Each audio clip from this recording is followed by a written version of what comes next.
Hello students, Pankaj study zone channel पे आप लोग का स्वागत है। आज आप लोग के लिए 8 क्लास का 6 लेसन का विज्ञान का 6 लेसन जिसका चैप्टर नाम है पौधों एवं जंतुओं में संरक्षण।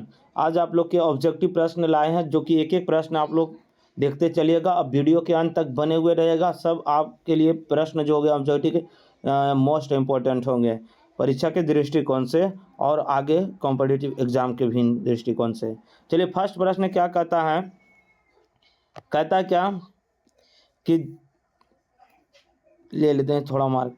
कहता काजीरंगा राष्ट्रीय उद्यान किसके लिए प्रसिद्ध है? तो काजीरंगा जो है एक सींग गैंडा के लिए उद्यान है। काजीरंगा राष्ट्रीय उद्यान कहाँ? तो यह असम में है, काजीरंगा राष्ट्रीय उद्यान।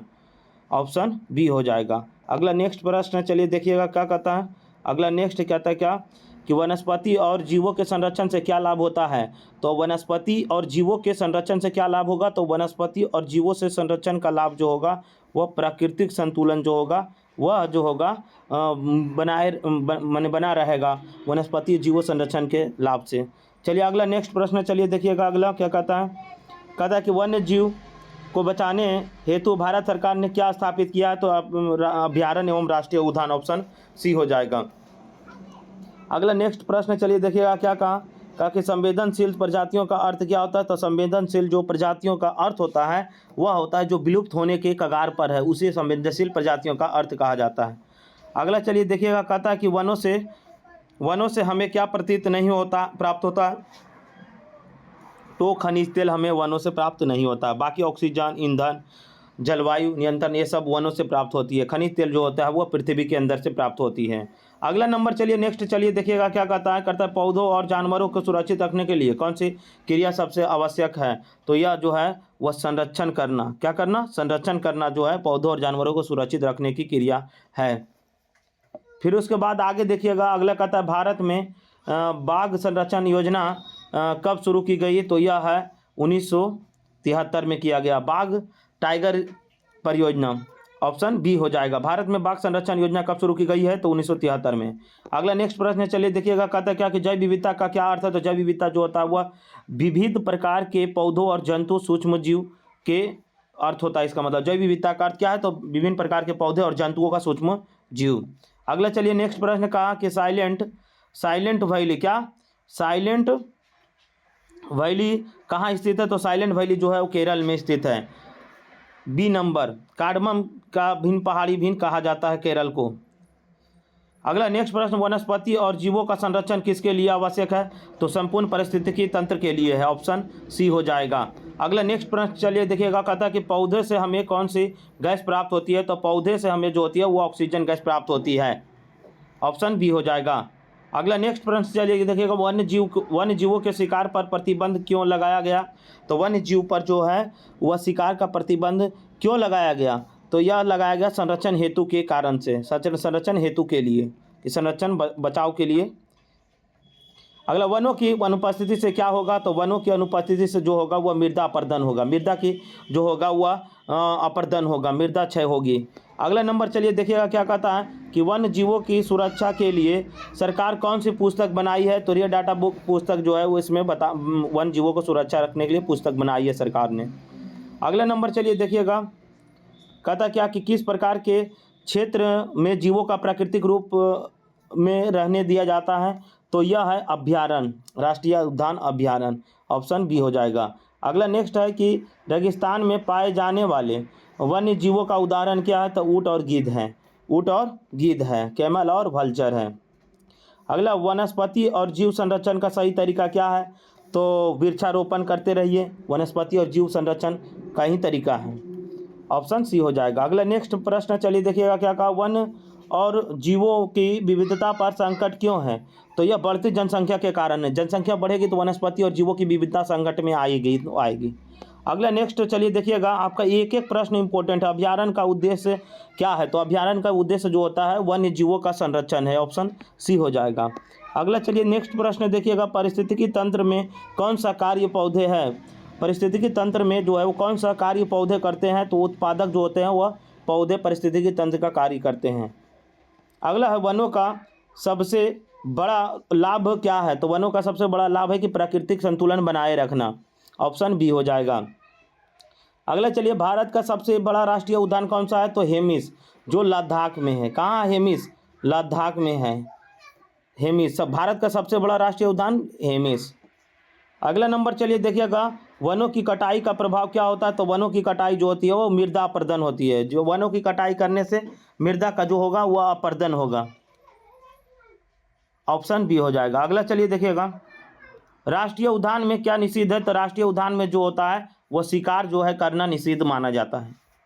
अगला नंबर चलिए देखिएगा कि संरक्षित क्षेत्रों का उद्देश्य क्या है? तो संरक्षित क्षेत्रों का उद्देश्य क्या है? तो वनस्पति और जीवों की रक्षा करना। ऑप्शन डी हो जाएगा। अगला नेक्स्ट प्रश्न चलिए देखिएगा, वनों में किसकी अधिकता होती है? तो जैव विविधता की अधिकता होती है। अगला नेक्स्ट चलिए देखिएगा, कहता क्या कि वन्य जीव सप्ताह कब मनाया जाता है? तो यह अक्टूबर में 2 से 8 अक्टूबर के को वन्य जीव समाप्त सप्ताह कहा जाता है।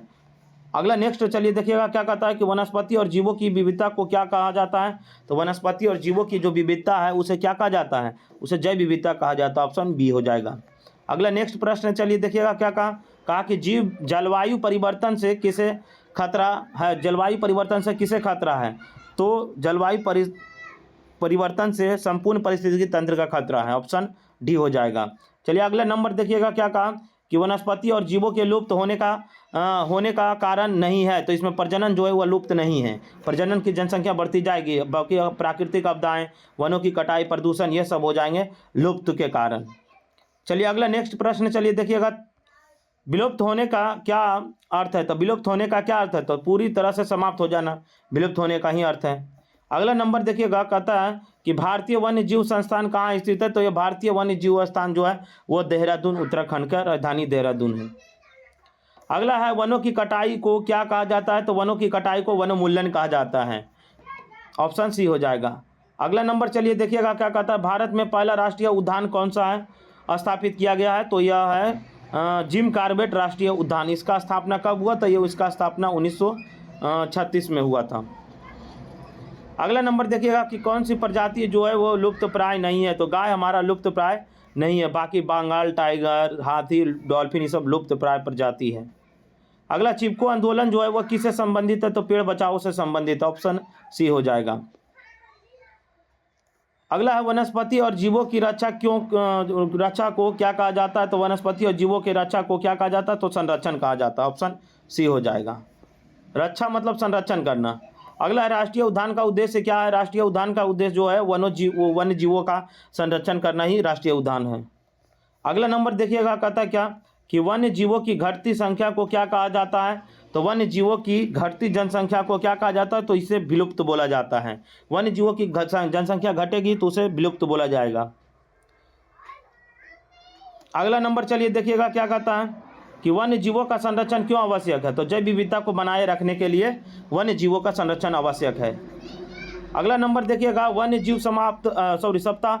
जीव सप्ताह का उद्देश्य क्या है? तो वन्य जीवों के संरक्षण के प्रति जागरूकता होता है। वनों की रक्षा के लिए क्या करना चाहिए? तो वनों की रक्षा करने के लिए वृक्षारोपण करना चाहिए। जितना वृक्षारोपण करेंगे उतना वन का सुरक्षा होगा। वनस्पति और जीवों का सबसे बड़ा शत्रु कौन है? मानव से बड़ा ज़्यादा कोई नहीं है। वनस्पति को काट कर नष्ट करना और जीवों को मार कर खाना मानव सबसे बड़ा जो होता है इसमें शत्रु माना जाता है। ऑप्शन बी हो जाएगा। और मानव ही संरक्षण भी कर सकती है। रेड डाटा बुक जो है वो क्या होता है? तो लुप्त प्रजातियों का सूचीबद्ध है जिसे सरकार द्वारा बनाई गई।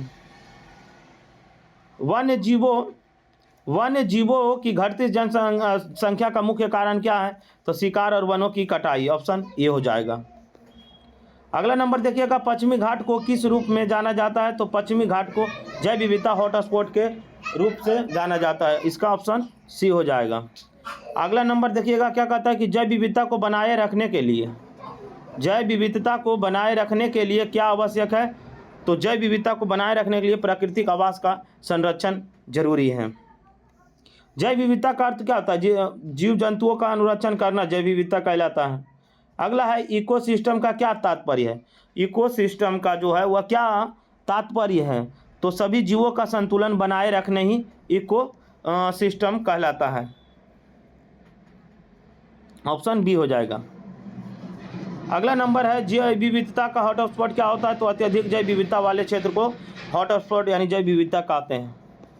अगला पश्चिमी घाट किसके लिए प्रसिद्ध है? तो पश्चिमी घाट जो है जैव विविधता के लिए प्रसिद्ध है, जिसे हॉटस्पॉट क्षेत्र के नाम से भी जाना जाता है।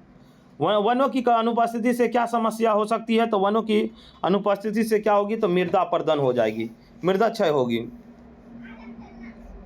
सूचीबद्ध प्रजातियों की जानकारी किस में मिलती है? तो रेड डाटा बुक में मिलती है, ऑप्शन भी हो जाएगा।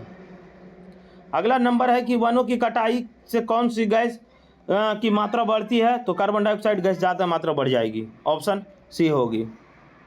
अगला जैव विविधता का क्या उदाहरण है? तो जैव विविधता का अर्थ था कि जीवों का और पौधों का और सूक्ष्म जीवों का अनुरक्षण करना जैव विविधता कहलाती है, ऑप्शन सी हो जाएगा। अगला नंबर देखिएगा क्या कहता है कि जैव विविधता के संरक्षित रखने का क्या तरीका है? तो यह राष्ट्रीय उद्यान बनाकर जैव विविधता का संरक्षण रखने की तरीका है, ऑप्शन सी हो जाएगा। वृक्षों का क्या तात्पर्य क्या माने कार्य नहीं होता है? तो वृक्ष का जो होता है वह क्या इसमें जो है से वृक्षों का क्या कार्य नहीं होता है? तो यह जो होता है वह प्रदूषण फैलाना, इसका जो होता है वह वृक्ष लगाएंगे तो क्या प्रदूषण फैलाएगा? ऑक्सीजन प्रदान देगी, मिट्टी का बांधना होगा, वर्षा मदद करेगी, ऑप्शन इसमें कौन सी हो जाएगा? वृक्ष का कार्य नहीं होता तो ऑप्शन सी हो जाएगा, प्रदूषण फैलाना। नहीं बोल रहा है। वीडियो अच्छा लगे तो लाइक और शेयर जरूर करें और इसी तरह से आप लोग के बीच वीडियो हमेशा बराबर लाते रहेंगे। धन्यवाद।